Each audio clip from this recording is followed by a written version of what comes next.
The Loss of the Diamond Chapter 3 Part B. Mr. Franklin's name roused me. I opened my eyes, and made my girl explain herself. It appeared that Penelope had just come from our lodge, where she had been having a gossip with the lodge-keeper's daughter. The two girls had seen the Indians pass out, after I had warned them off, followed by their little boy. Taking it into their heads that the boy was ill-used by the foreigners, for no reason that I could discover, except that he was pretty and delicate-looking, the two girls had stolen along the inner side of the hedge between us and the road, and had watched the proceedings of the foreigners on the outer side. Those proceedings resulted in the performance of the following extraordinary tricks. They first looked up the road, and down the road, and made sure that they were alone. Then they all three faced about, and stared hard in the direction of our house. Then they jabbered and disputed in their own language, and looked at each other like men in doubt. Then they all turned to their little English boy, as if they expected him to help them. And then the chief Indian, who spoke English, said to the boy, "Hold out your hand." On hearing those dreadful words, my daughter Penelope said she didn't know what prevented her heart from flying straight out of her. I thought privately that it might have been her stays.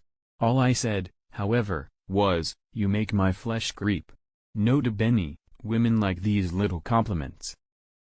Well, when the Indian said, "Hold out your hand," the boy shrunk back, and shook his head, and said he didn't like it.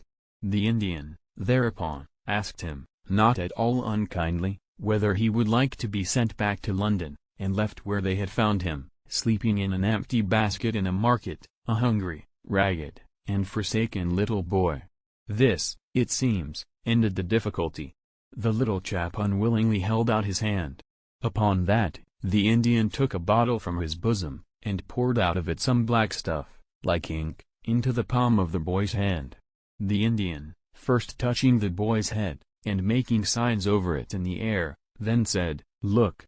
The boy became quite stiff, and stood like a statue, looking into the ink in the hollow of his hand. So far, it seemed to me to be juggling, accompanied by a foolish waste of ink. I was beginning to feel sleepy again, when Penelope's next words stirred me up. The Indians looked up the road and down the road once more, and then the chief Indian said these words to the boy, "See the English gentleman from foreign parts." The boy said, "I see him." The Indian said, "Is it on the road to this house, and on no other, that the English gentleman will travel today?" The boy said, "It is on the road to this house, and on no other, that the English gentleman will travel today." The Indian put a second question, after waiting a little first. He said, "Has the English gentleman we got it about him?" The boy answered, also, after waiting a little first, "Yes." The Indian put a third and last question, "Will the English gentleman come here, as he has promised to come, at the close of day?" The boy said, "I can't tell." The Indian asked why. The boy said, "I am tired. The mist rises in my head, and puzzles me. I can see no more today." With that the catechism ended. The chief Indian said something in his own language to the other two, pointing to the boy, and pointing towards the town, in which, as we afterwards discovered, they were lodged. He then, after making more signs on the boy's head, blew on his forehead, and so woke him up with a start. After that, they all went on their way towards the town, and the girls saw them no more. Most things they say have a moral, if you only look for it. What was the moral of this? The moral was, as I thought, first, that the chief juggler had heard Mr. Franklin's arrival talked of among the servants out of doors, and saw his way to making a little money by it.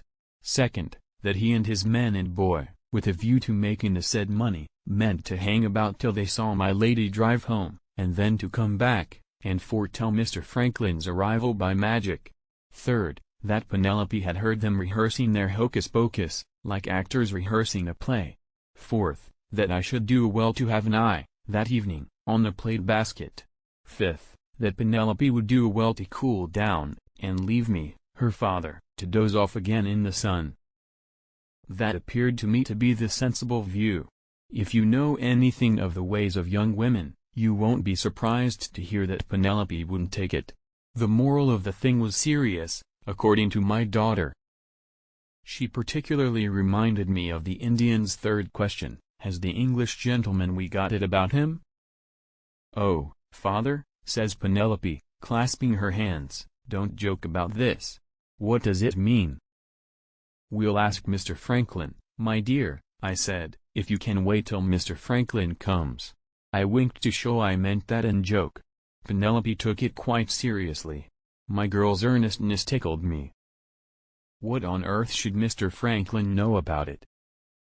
I inquired. "Ask him," says Penelope. "And see whether he thinks it a laughing matter, too."